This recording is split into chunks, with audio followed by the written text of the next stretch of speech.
plan? I've had difficulties with the prior administration, and I don't mind calling them out. What is your plan for the future? Can we get that in writing and on paper so that we know where you're going? Because we don't have anything today. We have zip, nada, and knowing where you're going. You can talk percentages, you can talk about whatever you want, but unless this committee sees dollars and cents and where you're going and what your plan is, then we may reconsider what you need to do to go forward. Give us the details. Congresswoman, we have the details and we will provide them. Then let's have them and my hope is that we could get to it before we go to a markup within a few hours here today. I yield back my time, Mr. Chair. Gentlelady yields back. Going back to Democratic Congressmember Aguilar cross-examining Hegseth, he got one of Hegseth's chiefs, McDonald's, her name, to admit that the current estimated cost for Trump's, call it an invasion of LA, federalizing of the National Guard, will be $134 million of what they're doing in Los Angeles. Just think about what they're costing the taxpayers based on what Trump's doing in Los Angeles. And I think that's going to exceed $1 billion. Here, play this clip. What is the estimated cost of the deployment for the Guard and the Marines to LA, and where's this funding coming from? Will it be coming from quality of life programs that affect our service members or our families? If you want to wait till I finish. Before I hand it to, such as updates, housing and barracks. Before I hand it to Bryn, the insinuation that we're pulling money from housing and barracks in order to fund this is disingenuous and incorrect. I'm just asking. Bryn can give you the numbers. Absolutely. So the current estimated cost is $134 million, which is largely just TDY costs, travel, housing, food, etc. Pete Hegseth continues to filibuster as Democratic Congresswoman McCollum has some good questions for him. And she's just like, look, if you're not going to bring the data, then what's the point of this? If you don't know any numbers, what the hell are you even here at a budget committee for? Play this clip. That folks like Gavin Newsom and Karen Bass have implemented. If the police chief said she was overwhelmed, the secretary's not so we going helped. to ask the budgetary questions, I will yield back my time if the secretary refuses to answer the budgetary questions I put before him. They're important. What training missions aren't happening? Where are you pulling the money from? And how are you planning this in the moving forward? These are budget questions that affect this committee and the decisions we're going to be making in a couple of hours. If you're not going to answer them, please let the chairman know, and I will take back my time and I will yield it back to the chairman. Mr. Secretary, I want to just let us know what accounts you're pulling the money to fund. Thankfully, unlike the previous administration, we've got a 13% increase in our defense budget, and we will have the capability to cover down on contingencies, which is something the National Guard and the Marine plan for. So we have the funding to cover down on contingencies, especially ones as important as maintaining law and order in a major American city. As far as training, all of the units on the ground have been fully trained in their capabilities of what they're executing on the ground. For budgetary, if he needs to get back to the committee with the numbers, I'd appreciate it, both current and present. Happy to submit them for the record. Now, going to the Senate for a moment, you had Trump's head of NIH, Bhattacharya.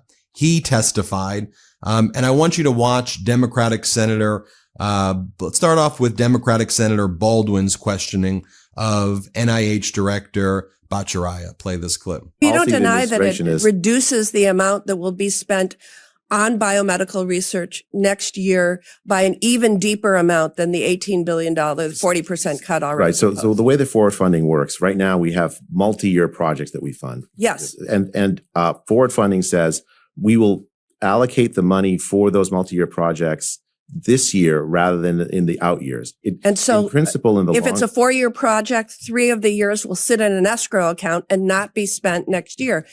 Again, further diminishing the amount that will be spent on biomedical research. No, I think the thing is that in the long run, what it does is allow you to spend more money and have more flexibility for new research projects. That's because what it says. That's funny math.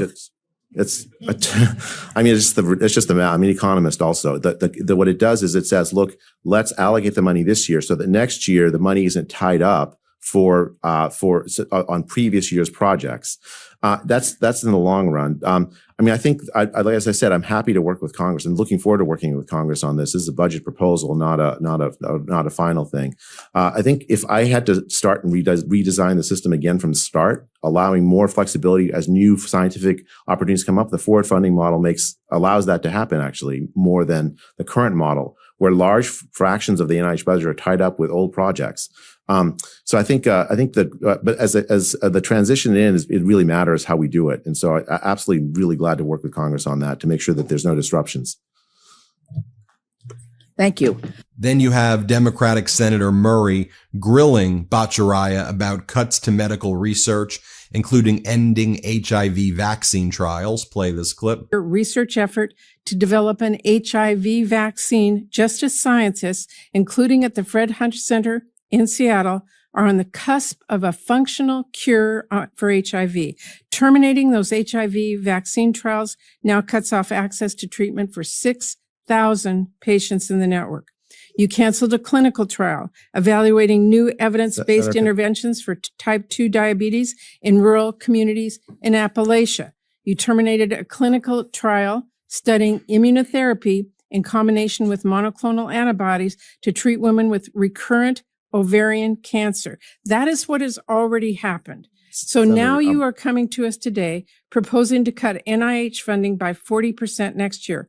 Tell us how many fewer clinical trials would you fund in the next fiscal year with a budget cut of $18 billion? Senator, can I just address the HIV? Because I am absolutely committed to in 2019, the President Trump issued a challenge for us to eliminate the threat of HIV in this country. And we've had a 22% reduction in HIV transmission since then. We now have the technological tools to do that. I've been working on developing a program to actually implement this vision so we can use But you did new terminate advances. the HIV research at Fred Hutch that again was on the cusp of a treatment for 6,000 patients nationwide. You did do that. I'd have to get back to you. You on did that. do I have to that. check Okay. Senator, I mean, I think we actually have now the chance with the existing technologies, lenacapavir and other technologies to actually address. I'm delighted to hear that, but I'm just telling you what clinical trials have been terminated. And I'm asking you this because we have to write an appropriations bill. How many fewer clinical trials will you fund in the next fiscal year with an $18 billion cut?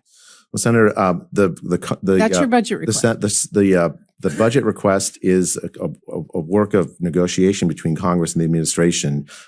President Trump has issued a letter to Secretary Kratsios committing the United States to be the leading nation. Yeah, okay. Well, you're not medicine. answering the question. We need to know how many fewer clinical trials. Can you get that number back to me, please? I mean, You're asking for a budget. We're trying to figure out what that will fund. That's our job. The number depends on what the requests we get for proposals from all across the country. The budget itself will be dependent on what you all do as well as what the administration I know, does. but we are trying to write a budget with the knowledge that you have, with the requests that you have. I'm asking a question: how many fewer clinical trials? We need an answer back to that. Well, Senator, it's hard to give an answer to that because I don't know what the proposals are going to be that are going to come in, right? I mean, you're asking a hypothetical question about what the scientific... You came here today to ask for a budget that reduces NIH significantly. I would expect as director, you would know what the impacts had. More from Democratic Senator Murray saying, I want to know the numbers of employees who left the clinical center and the entire agency as a result of your personnel actions. Give me the numbers. Play this clip. Answers from you for months. You told me 25 staff have been fired from the NIH Clinical Center out of the 1,445 who've been fired across the entire agency. But that does not include staff leaving after being offered buyouts or threatened with future layoffs. I want to know what is the total number of employees who left the clinical center and the entire agency as a result of the Trump administration's personnel actions in total. So for the numbers I have in front of me are for the reduction in force. That's the 25 I mentioned in our conversation. We'll get those numbers for the retirements to you.